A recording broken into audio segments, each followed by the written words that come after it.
technical glitches, but that's the world we live in, and we got it fixed, and that's the good news.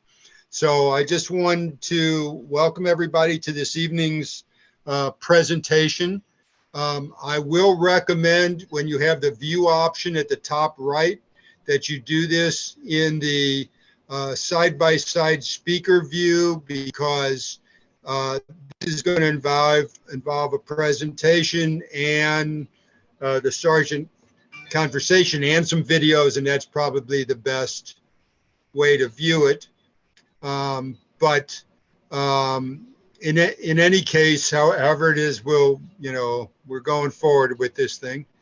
So, and the one thing about questions is we're going to take them in the chat, but I'd like to reserve them to the end because this presentation kind of needs to be seen through its entirety, and then we'll have questions. If you want to put them in the chat so you remember them, that's fine, but we'll be dealing with questions by chat at the very end.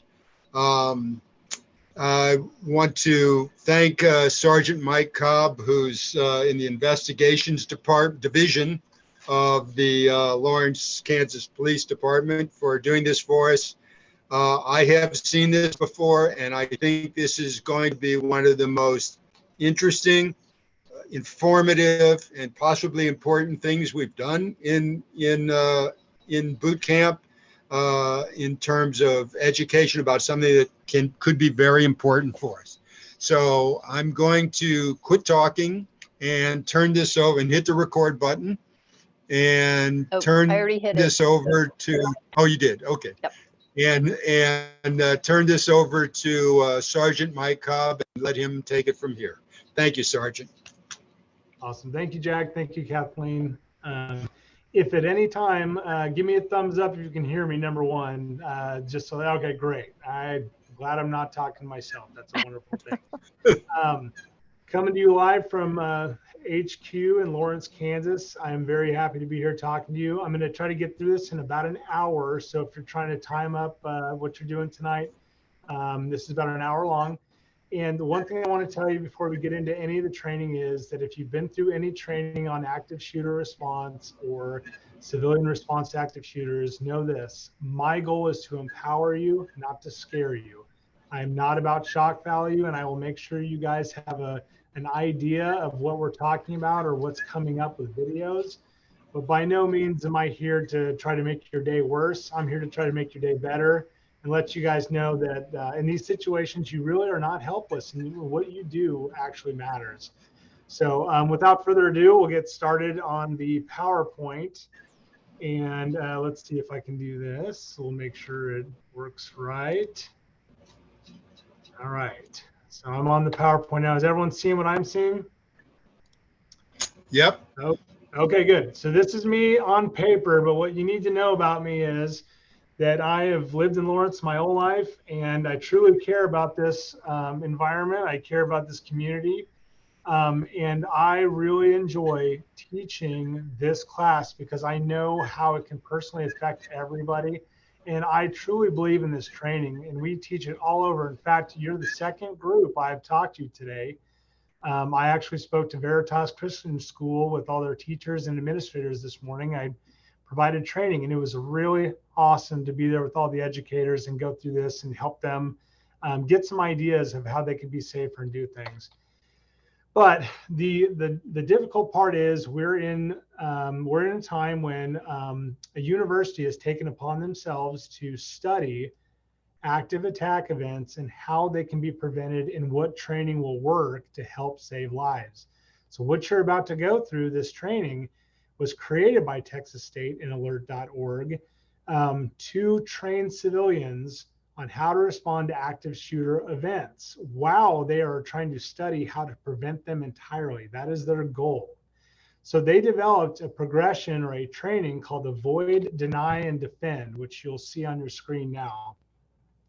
And that training is all about teaching you that you have options, and they're going to teach you what to do. And then after we're done learning about Avoid, Deny, Defend, you guys are going to be taught by me about yourselves, about things that you can learn that are going to help you realize that this training that's done through scientific research can actually work and help you out. So without further ado, I'm going to start playing the video and hopefully it works. If it doesn't, Jack, let me know and we'll work on it, okay? Okay, no problem. All right.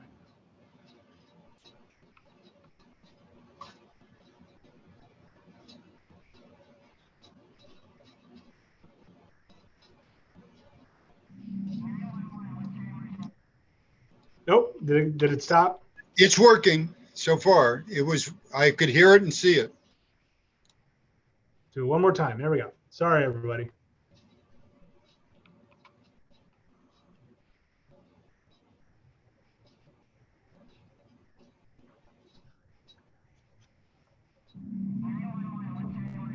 There's a gunman inside the store. We need help now.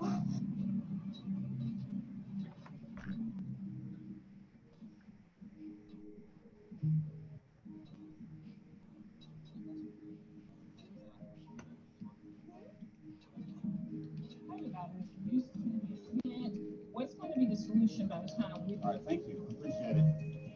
Actually, think he's got an old, he's got a truck. I don't know if your daughter would be interested.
We need help. There's a gunman inside the store. He's shooting the place up.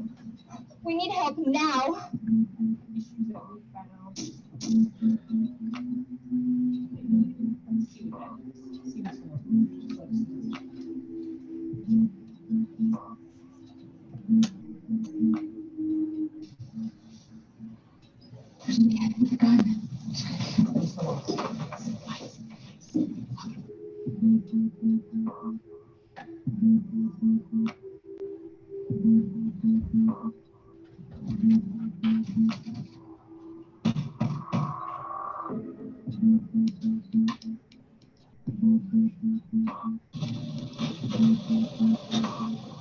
Right down. There you go. Okay, you're safe for that. This guy with the gun is shooting. Look, things going on. No, look.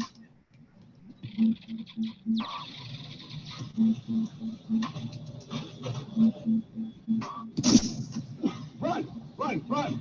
To the right, to the right, to the loading dock. Come on, this way, this way, this way. Oh, no, come here. Yeah, in here, in here.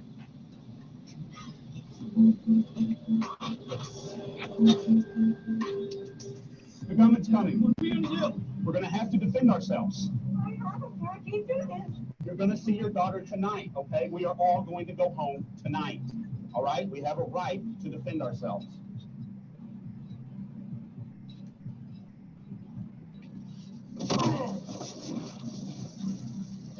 Get the gun! Get the gun. Oh. Hold him down, hold him down.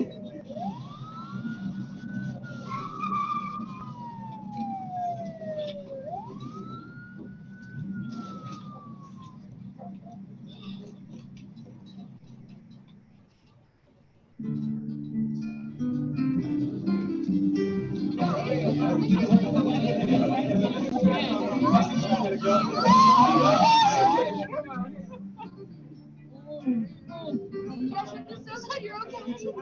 Yes, yeah, we're all good. See, everybody's going home.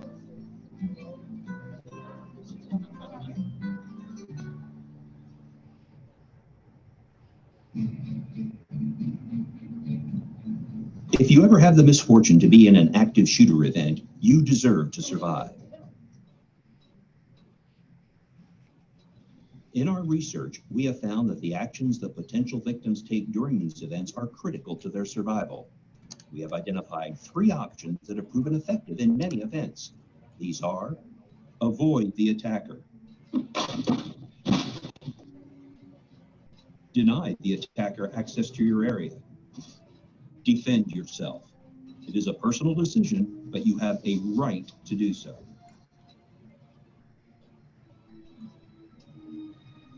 Avoiding the attacker starts with being aware of your surroundings at all times and knowing what is going on around you. If you see or hear something that looks suspicious, take action. For example, the stalker took immediate and effective action to protect himself when he observed the shooter pulling out weapons from the bag. Others, however, hesitated, and this hesitation can cost them valuable time that they could have used to get away from the threat. If you hear something that is or could be gunfire, start trying to get away from it as soon as possible. Gunfire has a distinctive sound. Inside of buildings, the sound can be muffled or distorted.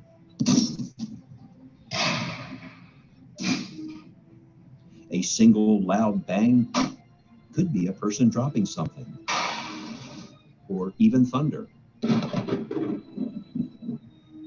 But repeated loud bangs are much more likely to be gunfire.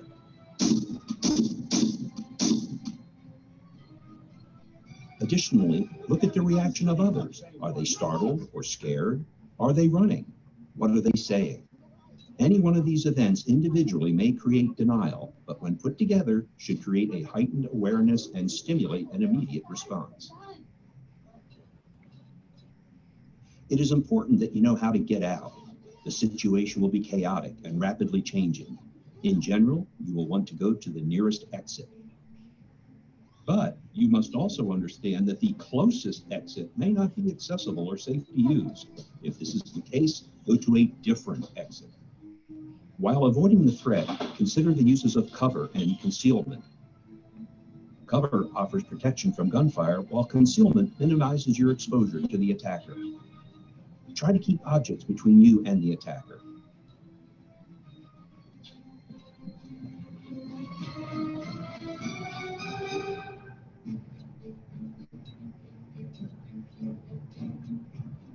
If you can't avoid the attacker, sometimes the best option will be to deny the attacker access to your location. In many locations, this can be accomplished by closing and locking a door, such as they did in the meeting room.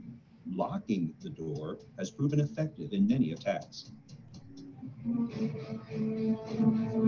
If the door does not have a lock, you can place heavy objects in front of it. Remember, barricades work best if the door opens toward you. If it doesn't, use things that are readily available, such as straps, belts, or objects that can be used to block or secure the door to make it difficult for the attacker to enter the room. This may at least slow the attacker down and give you time to identify alternate means of escape, such as adjoining rooms or windows. When attempting to deny access to your location, you want to make it appear that there is no one in your area. Lock doors, turn off the lights, silence your phones, and get out of sight. Your attempt to deny the attacker access to your location might fail. The gunman's coming. What are we going to do? We're going to have to defend ourselves. Have a backup plan about what you will do. In many cases, this may be to defend yourself. You need to be in a place where you can act if the attacker comes into your location. In most rooms, you will line up against the same wall that the door is on, near the door so you can react, but not directly in front of it.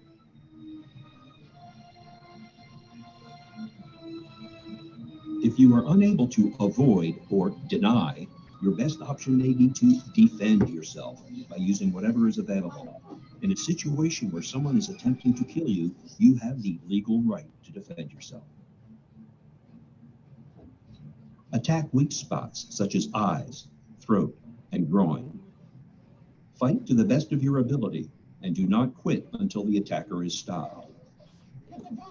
This is what the workers in the warehouse did when they were unable to avoid the attacker and felt their lives were in immediate danger.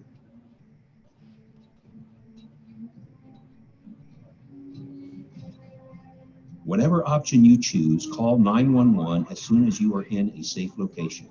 Provide any information that you know. The operator will ask you a lot of questions. If you don't know the answer, don't guess. Just say you don't know and only state the facts. This will be a complex situation, and we can't tell you what you should do.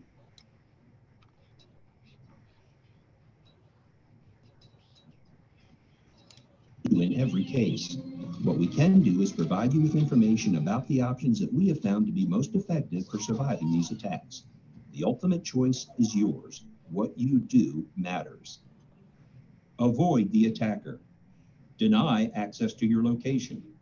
Defend yourself. Law enforcement will be entering a chaotic scene with limited information. Their first priority will be to stop the threat to your safety. The police may not know where or who the threat is. Listen and comply with their commands immediately. Put it down, sir. Put it down. Both of you on the ground. Police are trained to look at people's hands to assess threats. Do not have anything in your hands that could be perceived as a weapon, such as a cell phone. Show me your hands, sir. Show me your hands. Move to us. Everybody, keep your hands up, please. Walk out the door. If told to do so, stay where you are and do not make sudden movements. Again, follow all commands.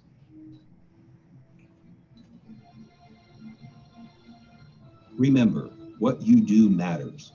Avoid the attacker. Deny access to your location. Defend yourself. Remember, ADD. You can survive.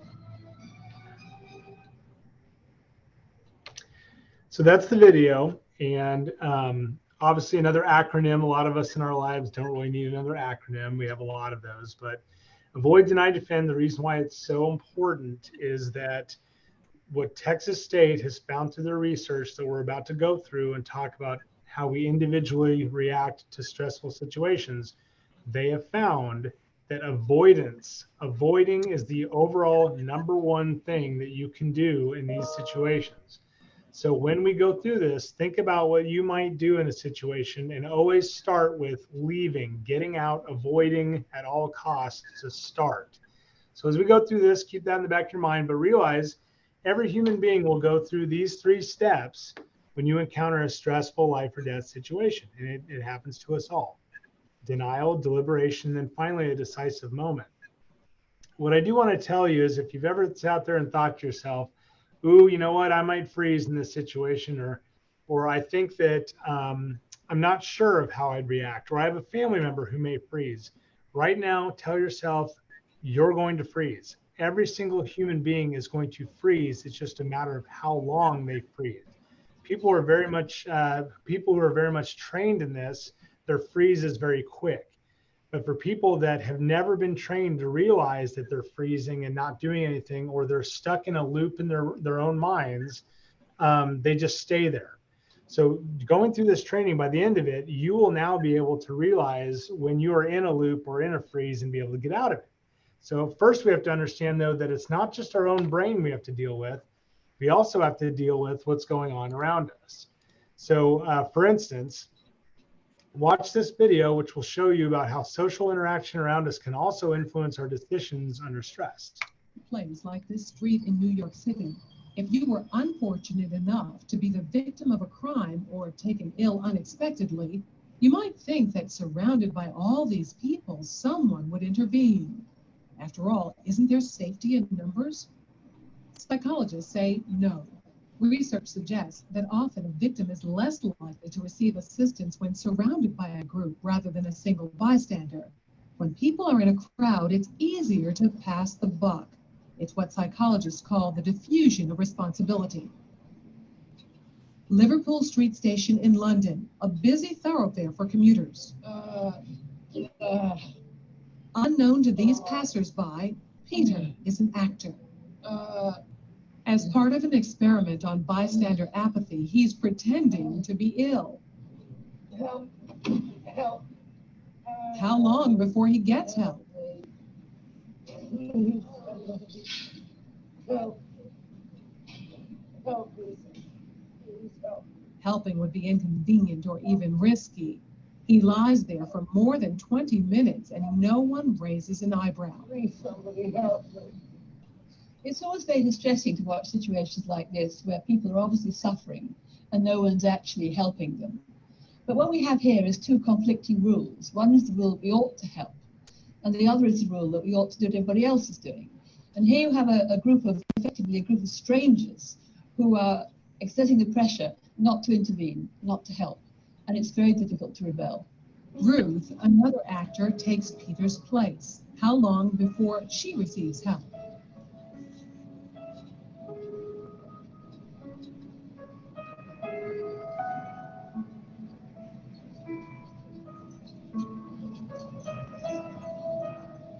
Four minutes later, and 34 people have passed without stopping.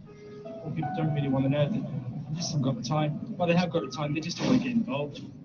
Unwittingly, these strangers have silently formed a temporary group with a rule: don't get involved.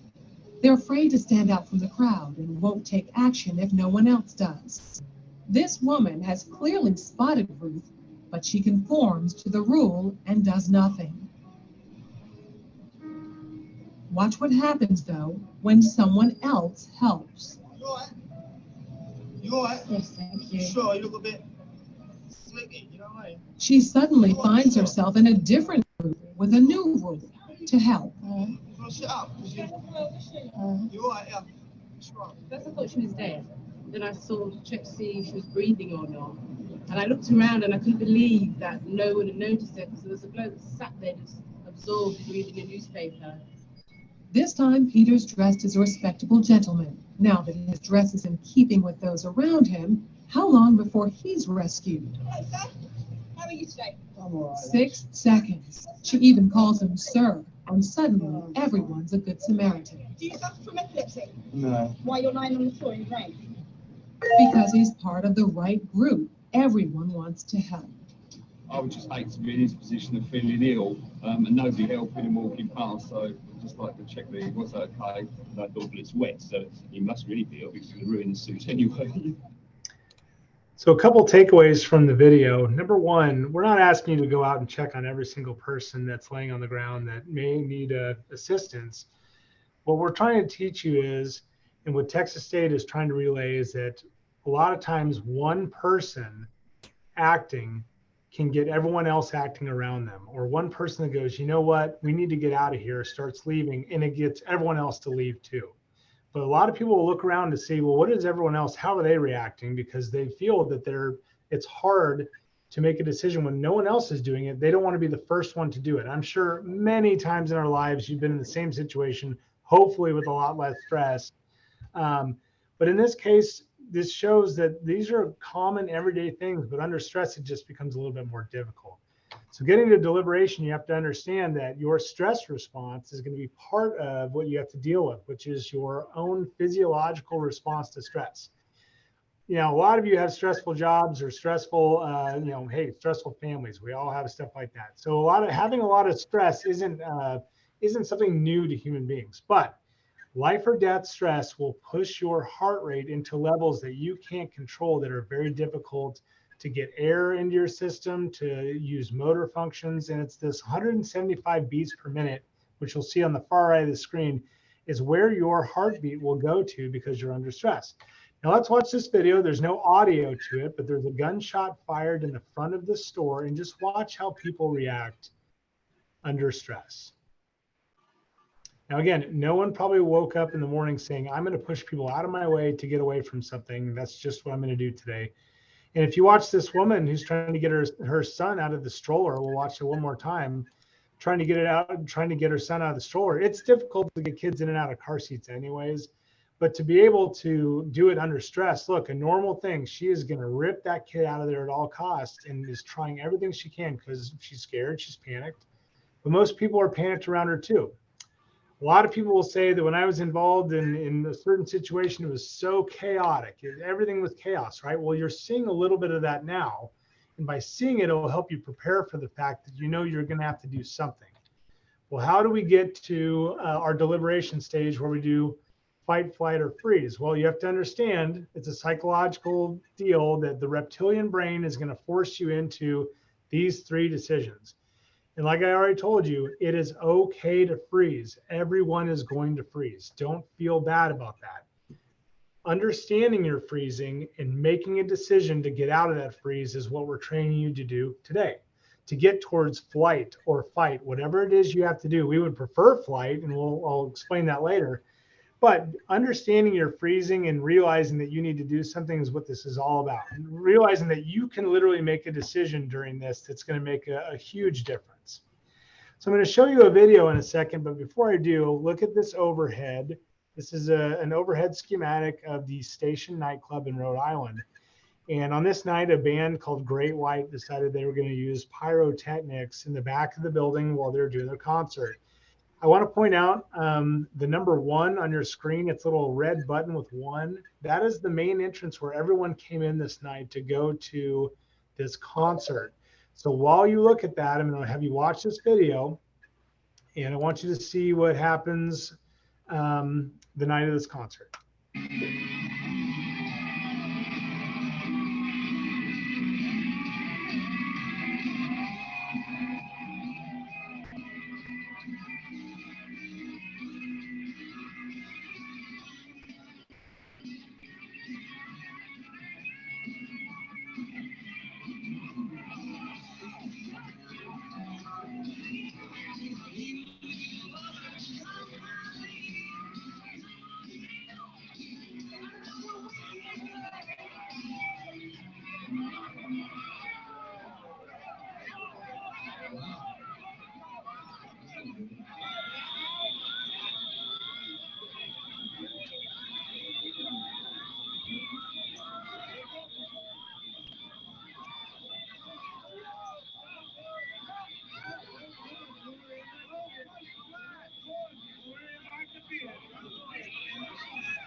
This is a picture of the front door that was taken by this reporter that was taking the video.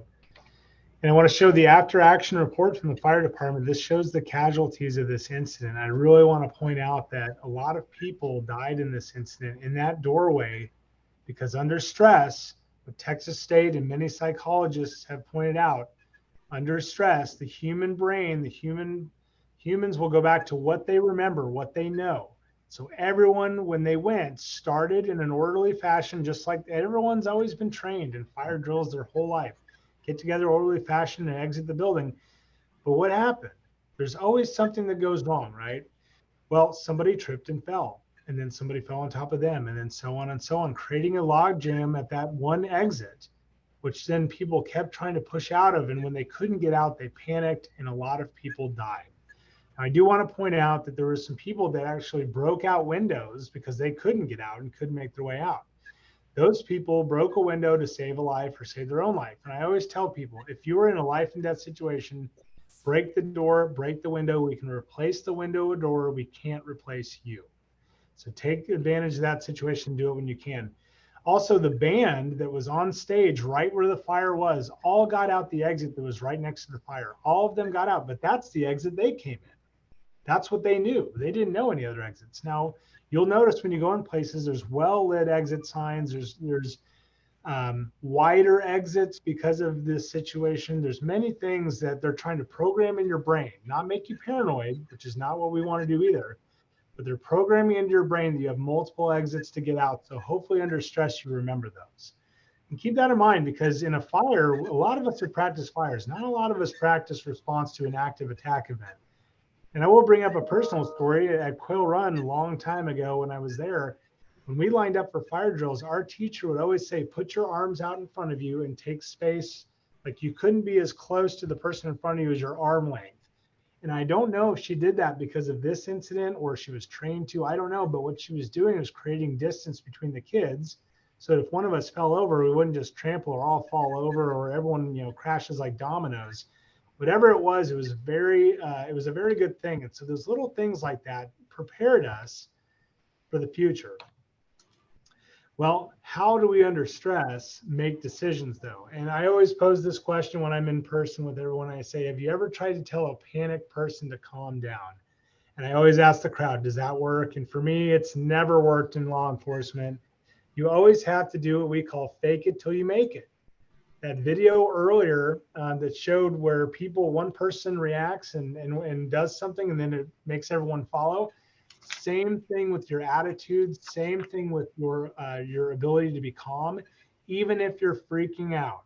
If you can show calm, get out of the freeze, start breathing, as I'll teach you in a second, and look around and say, we've got to do something and make a decision. Even when you're freaking out, you show calm, you'll infect people around you. It has been seen many times and documented. It works under stress. So fake it till you make it. Combat breathing will help you fake it till you make it. If you take those deep breaths in and deep breaths out and you force them in and force them out, whenever you encounter stress in your daily life, take that breath in. It'll always make you feel better.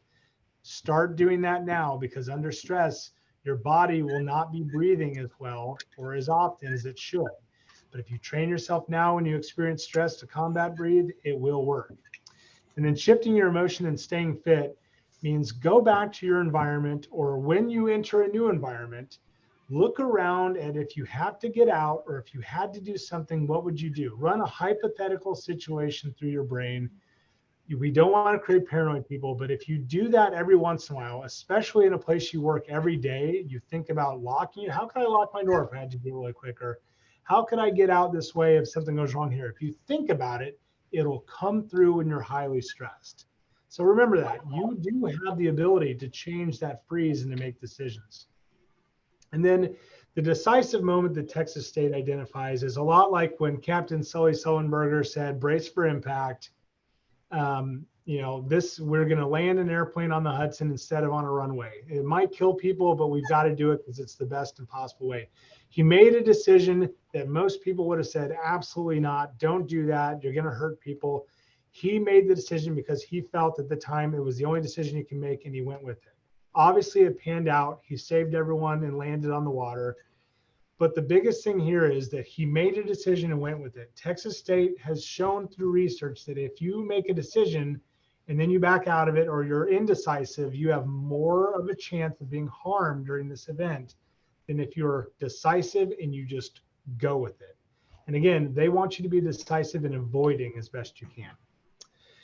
So on that, you have to, whenever, any scientist in the group here, that before we solve a problem or attempt to solve a problem or test it, we have to identify what the problem is or try to define it. The FBI's definition and what our definition of the Lawrence Police Department of an active shooter event or active shooter is an attempted mass murder.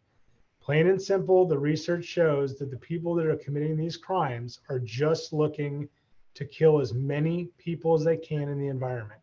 It is not necessarily targeted on who exactly in the environment, but how many.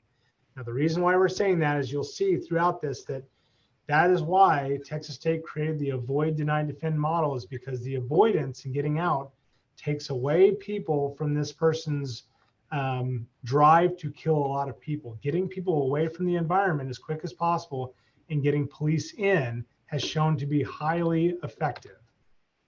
What do we know about the people who are committing these crimes? This also comes from the FBI, the profile of active shooters. It says some broadcast. Recently, we have seen almost all are broadcasting in some way, shape, or form. If you see something, say something. Now, what should you be looking for, right?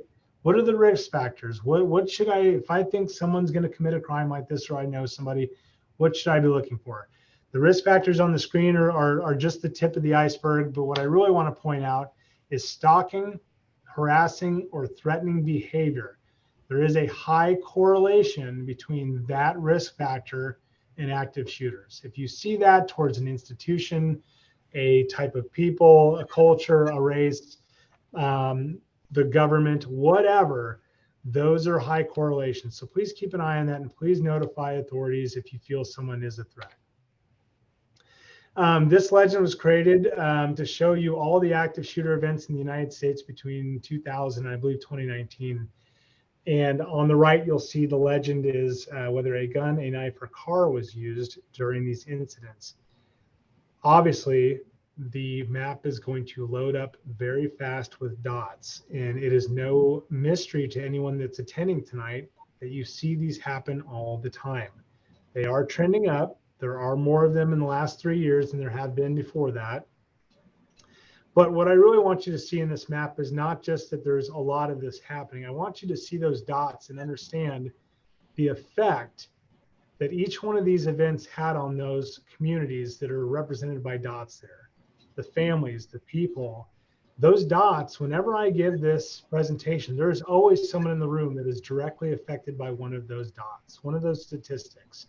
And it's really important that we let those people know that we don't see these as dots. We see these are reasons for why we have to act, reasons for why we're training today. Because these dots are more than just dots, they're important, they're people.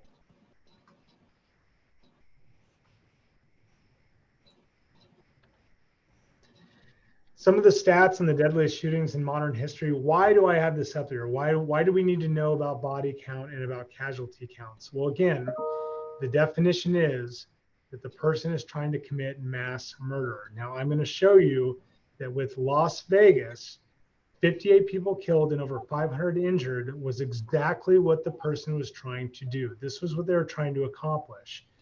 It is all about numbers. So when you go into an environment with a lot of people, this is when we really want you to think for a second and go, okay, I'm in an environment with a lot of people. Which way am I going to go if there's a fire, if I need to get out?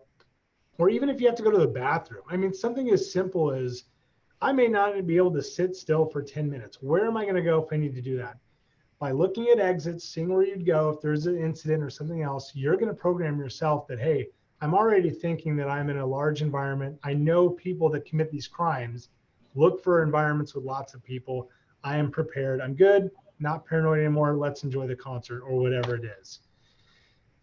Understanding the attack frequency is moving up is another reason why you should say, okay, I really need to start thinking about these things a little bit more, not too much, but a little bit more, so that when I go out, when I'm in these environments, I have an idea. Because you can see it's trending up in a line, and it's continuing up in the amount of frequency. And also what we know, these are old stats from 2015. They showed that the weapon most likely used in these are pistol, but this is 2000 to 2015. We do know that there's a trend up in rifle and long weapons for these incidents. But this is if you have a question like, well, what type of weapon do I need to look for? This is the stat to look at here. Where these events are occurring, as you see in your screen, commercial. Now, commercial is very broad, but those large environments like concerts, street festivals, large gatherings that are not normal are becoming a higher trend on the statistics. So that's another thing you can look for when it comes to being prepared. And a tough thing from a statistical background is that in order to prevent this, and I know Texas State is working towards finding prevention, sometimes it's nice to know whether is it always a connection or is there no connection? Well, as you can see here, it is nearly a 50-50 split in whether there is a connection with the shooter to the environment or not. So that's a difficult one, but it shows that it kind of can go either way. This presentation also wants to point out some of the history, and a lot of you will understand this history. I present this all over the city, and a lot of people don't remember Edmond, Oklahoma, or the University of Texas shooter. Some people, believe it or not, were born after Columbine. They don't understand that even military bases have had this issue. Elementary schools, and Sandy Hook was a very well-built school that was very difficult to get into, but the shooter was still able to make their way into it. You know, movie theaters were not an issue for a long time, but now people think about that when they go to movie theaters. Recruiting stations, after work get-togethers, a nightclub in Orlando, a protest with thousands of people in the street in Dallas, a street festival in Nice, France. And this festival dictates a lot of the tactics we use in Lawrence, Kansas, because we have a lot of people that attend street festivals in Lawrence. And in France, this individual took a vehicle and drove through that street festival because there was no barricades or prevention from that.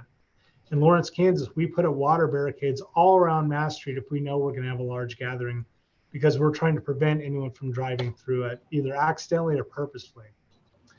Churches with live streams, and this is the Mandalay Bay. This picture is about what the suspect would have seen as the person shot down into the Jason Aldean concert. And if you'll look, the concert venue is across the street. You can't see faces, you don't know names, you really can't even see what race or religion or anything else a person is from that distance.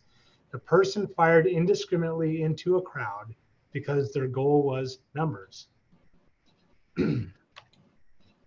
High schools, Parkland High School, a mosque in New Zealand, another nightclub, a factory on a Friday. Dayton, Ohio is an interesting one to explain because the police were already on scene when this individual pulled out a rifle and started shooting at people on a mass street style environment. The police immediately began returning fire at the individual, who still was able to kill 9 people and was shot many times and never turned towards the police, continued to shoot at people who are unarmed running away. That's important because later I'm going to show you a video that it will also highlight that you have to understand the motivation of these people to know what your response will be. The motivation is not the police. In fact, the police, they know we're coming, so they're trying to do what they've got to do in as little amount of time as possible. So in knowing that, you can prepare yourself and respond. Santa Clarita, California, a student with no precursors comes to school and shot and killed people. Buffalo, New York, a shopping center during the day. And Uvalde, Texas, and this is one I'll highlight for a second because this hits me in multiple places. Number one, I've been a trainer of active shooter response for officers for over a decade. I've been a police officer for nearly 20 years. I am a father of two kids that go to school in this district. And I was also a school resource officer at Lawrence High School for 4 years.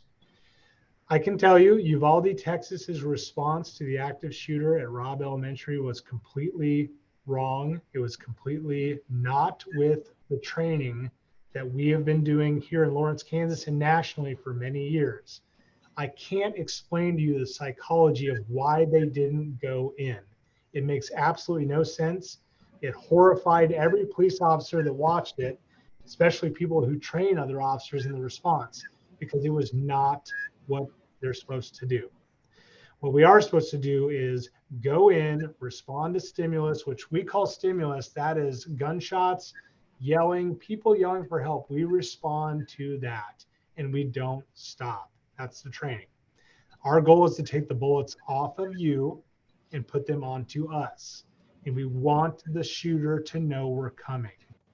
That is the training. And it may seem like we're throwing ourselves at the shooter, but you know what? We have guns, we have training, we have protection, bulletproof vests. Most citizens do not. Therefore, it is the expectation of this father, this trainer, and this police officer that we go. And that's what we train on. And if they can't prove they can do that in our environment in Douglas County and the city of Lawrence, then they can't be a police officer here. So part of the training that you're going through today is that you avoid, deny, defend, but you have to trust that the Lawrence Police Department, the Douglas County Sheriff's Office, KU Police, everyone around us is coming because that's what you've been told we're doing. And you've got to be able to trust that. And I'm here to tell you, normally when I'm standing face to face with you in a room, you can see it on my face. Not only do I believe it, but I teach it and I make sure every officer who goes on that street believes it too, because we have to. So I speak on Uvalde like that because, as you can tell, it means an absolute lot to me that when I talk to you about active shooter response, you know that we're going to do our part. you know that we're going to show up and we're going to stop what's happening so that you can get out quickly. And understanding when we get there, you saw the video, make sure you listen to our commands, make sure you do what you have to do. And understand that these shooters are adapting their environments. Remember, the video said, if you hear multiple repeated bangs, take it as gunfire. Well, what's the one day of the year that we all hear what sounds like gunfire and we just kind of let it go? 4th of July.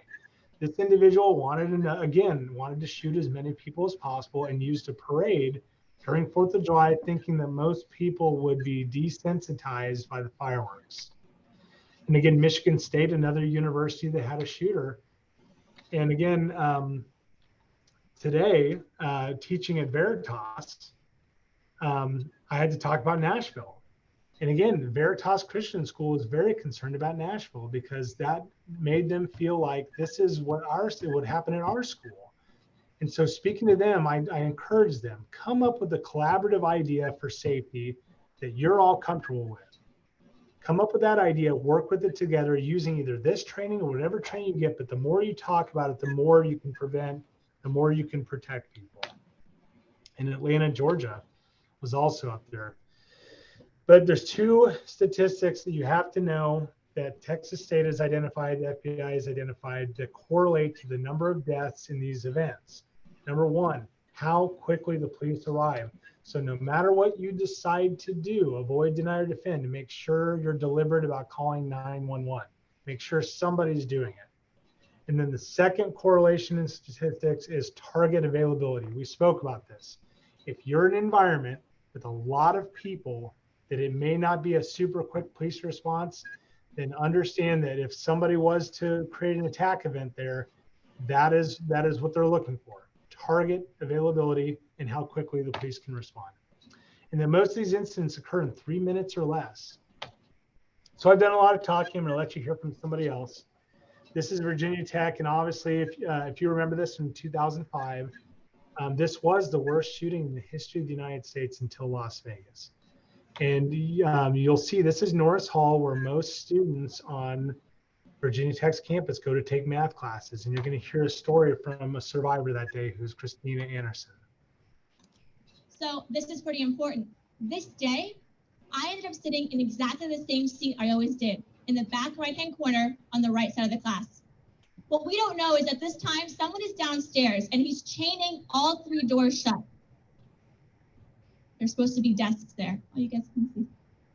We heard the first gunshots outside in the hallway, and my teacher, she opened the door. She immediately slammed it and she said, call 911. And the second that door closed, he walks in. He walks in shooting. There's absolutely no time. He goes to the other side of the classroom by the windows. He's holding 2 guns. He doesn't say anything. He just starts going down the rows of people. It's very quick. It's very loud. It's very scary. We had these very shitty desks. I get on the floor. I put my knees under the chair, my stomach on the seat, hands overhead, eyes are closed. As the shots keep going, and it's, like I said, very loud, I can tell it's getting closer and closer. And I'm telling myself, brace yourself, your turn is gonna come. Now, I didn't know what that meant. Like, I didn't think I was gonna get shot, but I knew that something really serious was going on. And I knew for whatever reason that I should just play dead. He shoots me.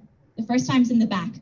And you'd be surprised, getting shot doesn't hurt that much because shock overtakes you, but it starts to like burn and really kind of seep in, and that's when it gets really uncomfortable. It's not pleasant. He leaves the first time, he goes across the hall, and while he's gone, cell phones are ringing, people are coughing, and the smell of gunpowder has like completely filled the room. Gunpowder is like this really sticky, pungent, warm smell, and it just makes you very, very thirsty. He comes back. Now, this time, the shooting is more intermittent. It's slower because he's looking to see who's alive. I remember telling myself to stop breathing because I can feel my stomach hitting that chair, and I'm saying, stop, like, he can see that you're alive. The third and final time, he killed himself in front of our classroom. When the police broke in, the first thing the guy said was, we have a lot of blacks in here. I didn't know what that meant, but when police sweep a crime scene, they have 30 seconds. If you're red, you're critically injured. If you're yellow, you'll live. Black means you're dead. In 9 minutes, he killed 11 of my classmates and my teacher. 32 people lost their lives that day. So Christina goes around the country teaching about her experience and about the differences in what happened in her classroom as compared to other classrooms at Virginia Tech. One of the classrooms that barricaded the door and got people out was room 204. 211 was the classroom that she was in. And as you can see, there's a lot of people that were killed in that classroom. And there was a lot of when the shooter left the first time, a lot of people talking about, what can we do? What should we do? And Christina goes on the road to tell people that the best thing you can do is not hide and hope. This is her words to you. Avoid, deny, defend. She believes in this enough that she goes on the road to teach it, but her words are you, don't hide and hope. Remember, we have been taught already, the person's just looking for a number. They don't care who you are, and if you're an easy target just laying there, they're going to take advantage of that. And understanding that hearing gunshots nowadays, we want you to at least take that into account and say, I've got to do something. We need to start doing avoid, deny, and defend, because that sounded like repeated loud bangs, and I'm not just going to sit here, I'm going to do something. Making a decision, once you do it, you need to make a decision, you need to go 100% and do it. And remember, indecision has been picked out, or lack of decision making, or making one thing and then doing another. That's been pointed out as a high correlation of when you might get hurt.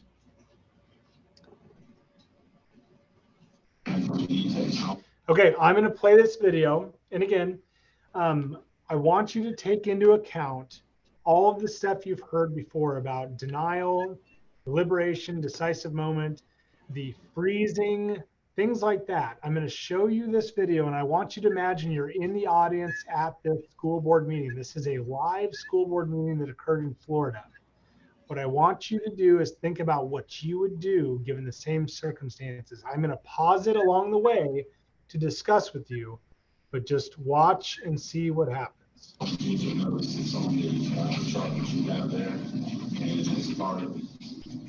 Planning we have at the workshop, we're going to have following this meeting, but this would be the first step in that whole process.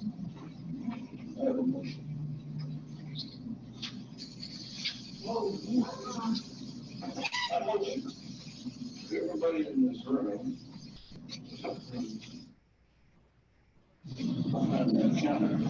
Hit the road. Please, certainly.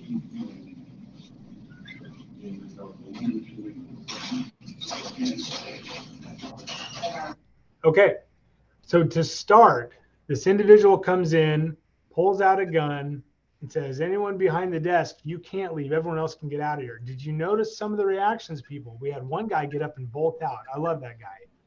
But a lot of people sat there going, whoa, whoa, this isn't happening. No. This guy's not pulling out a gun here. No, not today. Also, he says, none of you guys can leave. They're sitting behind the desk. Remember this and keep it in your brain. Just because somebody with a weapon says you need to stay right there, you don't have to listen. Think about that in the context of, would you rather take a chance in leaving, getting away, or staying there to see if you can negotiate with them? I'm going to teach you through this that you never want to stay and negotiate, because it's not going to work out. Again, I'm not about shock value. I'll let you know if something bad is coming up. We'll watch and see what happens right after that beginning.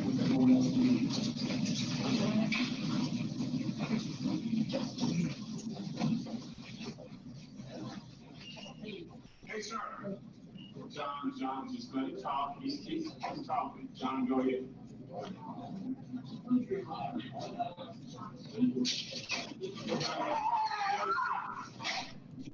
Okay, so if you can see what just happened, one of the school board members left the room and came back in and tried to disarm the shooter with her purse. She was unsuccessful, and now the gun is to the top of her head.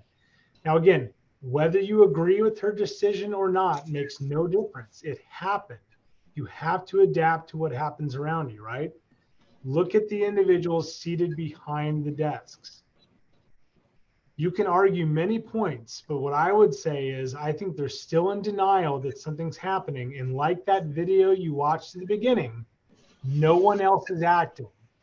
So they feel like they shouldn't, most likely, because they think they might get hurt or killed if they do.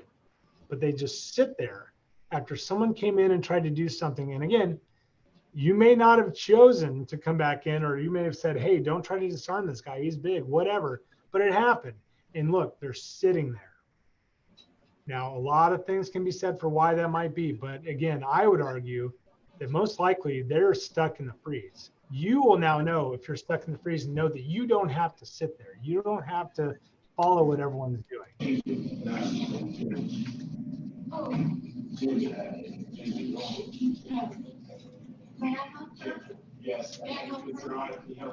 Now he lets her go, but to go on, this individual keeps talking about how his wife was fired by the school board and about how he is there to die tonight and keeps looking at the camera. These are all clues that you're dealing with the person that is not going to probably grow a conscience. But I want you to see how the school board president tries to talk to this individual. What? Sir, I don't know what you ran to stop taxes, okay? You said we don't need no taxes. No, there's not no money. Then as soon as you got in the school system, then you turned around and said, oh, now we need to pass the sales tax again. I said we need to pass the sales tax in the very beginning. I campaigned on that. Oh, yes, I did. You can look on the material. I said from the beginning, the asset sales tax is the most equitable way because everybody pays it, not just property owners. But see, here's what I don't want to happen. I don't want anybody to, listen to me for a minute. I don't want anybody to get hurt. And I've got a feeling that what you want is the cops to come in and kill you because you're mad. Because you see you're going to die anyway. Why? This is. Okay.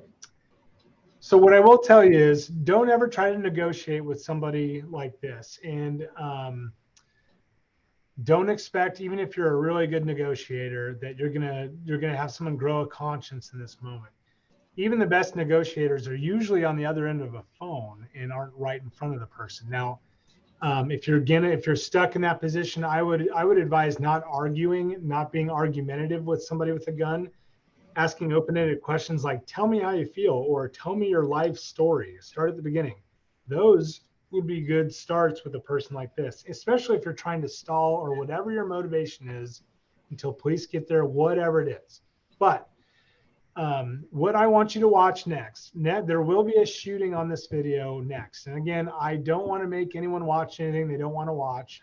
So if you don't want to watch it, just kind of turn down the volume for the next about 30 seconds. I'm not about gore either. It is not a overly gory or bad shooting, but it is a shooting. So I wanted to prepare you, but I want you to listen to what people say right before it. And I want you to watch the actions of the shooter. This isn't worth it. This is a problem. Please don't. Please don't. Please. I'm going.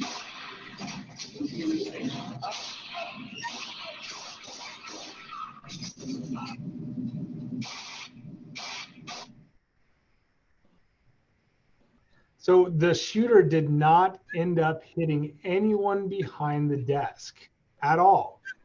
But what you did see was that the shooter shot at the school board president after the school board president said, please don't do this. He did anyways. Remember, most of the survivors of these situations said that they heard other people saying, don't shoot, please don't. And the shooters didn't listen. They didn't grow a conscience. So keep that in your mind that this is not the time to think they're going to grow a conscience. I'm going to beg for forgiveness or for my life here. They don't care. They're just going to do what they're going to do. The other thing is when the police came in, which is what you saw at the end, and started shooting the shooter, did he immediately turn around and start shooting at the police? No, he did not. He kept trying to shoot the people who were behind the desk. It goes to the motivation. They want to shoot people and get as many people as they can that are not going to harm them, that are unarmed. And again, avoiding, denying, defending. So understanding that situation, putting yourself in those people's shoes, you have to know that getting out may be that you run into a back room, but never stop looking for a way to barricade or get out if you have to deny access. Secondary exits, windows are always a thing you can use. Locking doors, lights out. I encourage you, go back to the environment you're in most days and try to lock your door in under 5 seconds. Just say, hey, 5 seconds, lock my door. Or I'm going to try to keep someone out and see how I would do that. Just run through a hypothetical and it will help you if ever you have to actually do that. And understanding the barricades are things you can do, but those are just a means to prevent them from getting to you so you can get out. Avoiding is what we would like to see you do. And defending yourself, the main thing you have to know is you have a legal right to do so. If somebody is trying to harm or kill you, you have a legal right to defend yourself. Watch these people. There's no audio in this video, but watch how they hear a gunshot in the front of the store and watch how they react. Now, again, this individual grabs a wine bottle. Maybe he's getting it for later, who knows? But maybe he's giving himself an option to say, you know what, if I encounter this person, I'll at least have a bottle in my hand to use. I do want to point out the young lady in the blue shirt or the blue jacket that lays on the ground. Now, with your training, if you're able to walk, I will encourage you, never do this. This is, remember Christina Anderson's words. Don't hide and hope. They're going to look for people just laying on the ground. If you are mobile, if you can move, don't hide and hope. Look, move out of the way and get out of there. That is what we're training you. Avoid, deny, and defend. Lieutenant Murphy was an officer in Wisconsin who responded to the Sikh temple shooting. And he was shot about 12 times. And his message to you is just about your mindset. Find your why during a stressful incident. Your why is why you wake up, why you do your job, why you care about things. Find that inner motivation and hold on to it and keep fighting. He said it kept him alive when he was shot. All those times he thought about his family and it kept him alive. He truly believes that and relays that everywhere he goes. So he encourages you to find your why during these incidents if you have to. And the overall message is you are not helpless and what you do matters. Understand that if you are dealing with the situation either in the community or something where you're around it, there will be a delay on medical and you may be looking around saying, where is a doctor? Where is a nurse?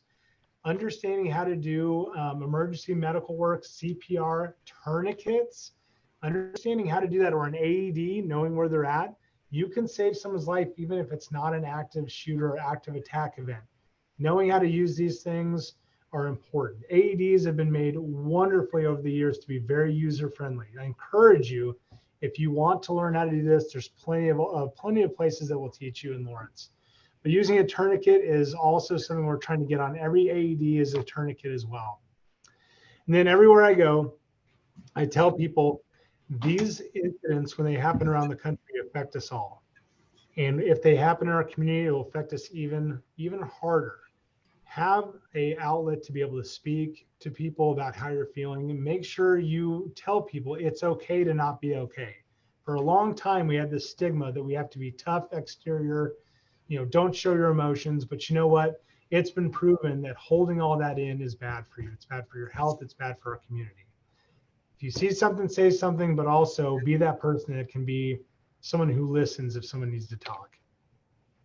And then finally, you'll notice that during my presentation, I don't ever bring up a shooter's name or talk about the shooters and glorify them in any way. And that's because the survivors of these incidents created this campaign called Don't Name Them. And that campaign aims to say that we don't bring up or glorify or talk about the people, and we hope the media catches on to this as well. We don't glorify people who commit crimes where they kill mass amounts of people. Instead, we need to know people like this. This is Victoria Lee Soto. Victoria was a first grade teacher at Sandy Hook, and she protected her little first graders, held the door while they got out. She saved them. She was killed that day. But we really need to remind people that have influence, people that put out the names of the shooters, people who glorify and make the next shooter out there. We need to remind people that the true important people in this world are people like her, like Victoria. And the families of the surviving kids from her class want you to know her name. Her name was Victoria Lee Soto. And in summary, just by sitting through this training, You have trained yourself. You are now more prepared than you've probably ever been before for this, because you understand that it's okay to be a human being that freezes. You understand that we want you to get out, and you understand if you start getting out, just by you doing it, you're going to save lives, because people around you are going to see it and they're going to do it too. And remember Christina Anderson's words: if you have anyone you know that thinks I'm just going to get on the floor and get down and stay and hope that he bypasses me or hope that he leaves me alone, tell them don't hide and hope, because Christina Anderson tells people, she goes around the country to tell her story about why you shouldn't ever do it. And in summary, Lawrence, Kansas is a wonderful place. We train at the Lawrence Police Department to be ready for this incident. We're training you to be ready for this incident, but we also want to remind you that a community like Lawrence, Kansas does very special things. That is 80,000 people on Mass Street. 3 arrests in 1 weekend with 80,000 people. Did we do it because we're the best police department in the country? I'd like to be able to say so, but no.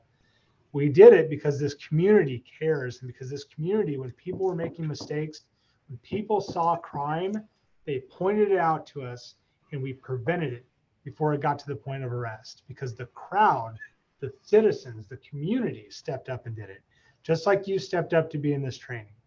So I want to remind you from this very happy Lawrencian right here on the right, that celebrated with you for the Final Four and loves to patrol the streets of Lawrence, Kansas. I want to tell you thank you, and I really appreciate your time. And if you have any questions, relay those to Jack, and I'll try my best to answer them. Okay, I'd like to go to questions on chat. I will say, I know this was difficult for a lot of people because of speeds and different computers, and the videos were a little hard. I will view the recording we made. Possibly it's better, and then when it gets to YouTube, we can pass that on. If not, I'll look for an alternative. But in the meantime, this was really a lot of information to take in and a lot to do. So we'll go to questions, but I think it was important that we watched it. So hang on a minute. We do have one question here. I noticed that many movie theaters don't have exits for back rows.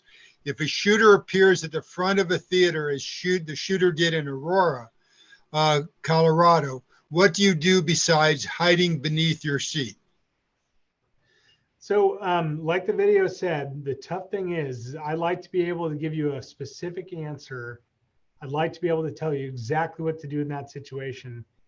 But the best answer I can give you is don't stay there. Don't hide under your seat. You've got to try to get out. And I know you're going to say, well, you mean run right at the shooter? What I'm telling you is the best you can do is what you can do at the time. You have to judge your situation. But basically, inaction is what you can't do. All right. In Aurora, it was very difficult, and that person did come through a back exit, like you said, did come through a front exit, and it was a very difficult situation. But people did get out that were in the theaters because they got up and ran or came downstairs and did whatever they could do. So again, difficult is not impossible. If there's one way I can answer that question, it's just if you feel like the back row is a disadvantage for you when you go into a theater, then probably pick a different seat. If that's something where you go, that's not going to work for me, then don't sit in that area or find a better tactically advantaged place for you. As weird as that sounds, that I'm telling you to find a tactically advantaged seat in the movie theater, I hate that I'm saying that. My mom would be like, what are you telling people? It's all up to what makes you more comfortable, what you feel you can do. Okay. The next question is, for a church gathering and worship, what's the best steps to take to prepare? Great question. So I've delivered this training all over the community at many different churches. And if your church wants this presentation, you can always, my email is at the end here. I can give it to you again. You can reach out to us and we can give you the presentation. But at the end of that, I get that question, what should we do?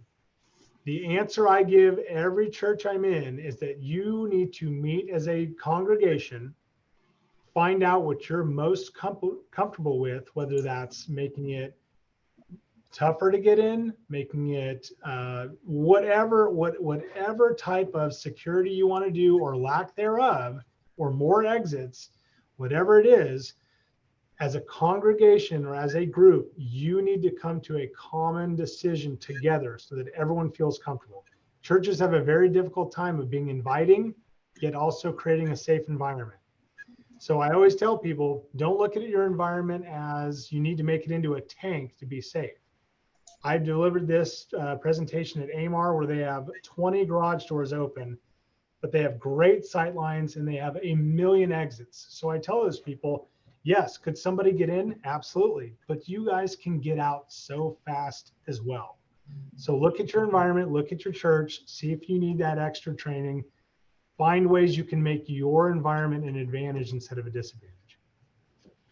Okay, the next question is, when running with an active shooter, is it still best to run in a zigzag manner? You know, sure, I would say yes. I mean, running in general or getting out is what we want. If you want to create a harder target, that's fine. Though I know that's a question that you've thought about, and they're like, well, what should I do? Just the fact that you're running and getting out is what we want.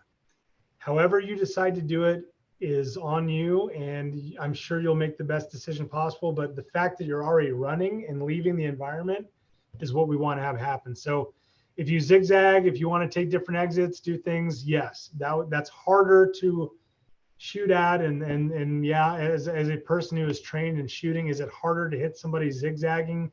Yes, than it is somebody running in a straight line. Okay. Wait a minute. I think that's the last question we have in the chat. Unless anybody, I want to give a few more minutes if anybody wants to put anything else in there.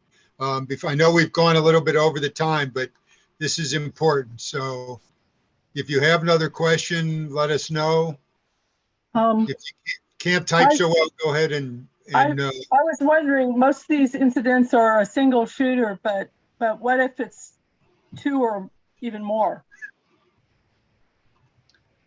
Multiple shooters. So yes, that is something that we prepare for as well. The stats are a high correlation to single shooter, like in the 90% realm. So, but again, like any good statistician, you also have to prepare for the outliers, right? As we know, there's several in the past that have been multiple shooters. What I'll tell you is the Lawrence Police Department, Douglas County Sheriffs, we prepare for everything you could imagine when it comes to active shooters on our end. If you use your avoid, deny, defend progression and the training I gave you today, it really doesn't matter whether there's 1, 2, 3, 4, or 5 shooters. If you follow that, you have a higher chance of survival. From a law enforcement standpoint, our tactics do get different when there's multiple shooters. But I can tell you this, we do not, like before 1999, we do not hold outside, create a perimeter, and get SWAT to show up. That's not how it works anymore. We would still be pushing towards that threat to take the threat towards us and away from you. So whether it's 1, 2, or 3, our goal would be to take the bullets, put them onto us as you avoid. Okay, I think we've gone about 20 minutes over the time, and I know other questions will come up. Sergeant has been really great about communication, so if something comes up, I can pass that on to you. He is willing to share his email, which we will do. I'm hoping that the recording from tonight will come out better than some people's individual computers. I had some choppy video as well. Most of it was pretty good on my, I think it had to do with speed and computers. So just as everybody is saying in chat, I just want to thank you, Sergeant. It was a great presentation, gave us a huge amount to think about and prepare for. And we really appreciate your time and effort in doing this evening. No problem. Thank you for having me. Yeah, thank you. Thank you, Sergeant Cole. Okay, so I think we'll call it an end, folks, and we'll see you at the next event. And What's he gonna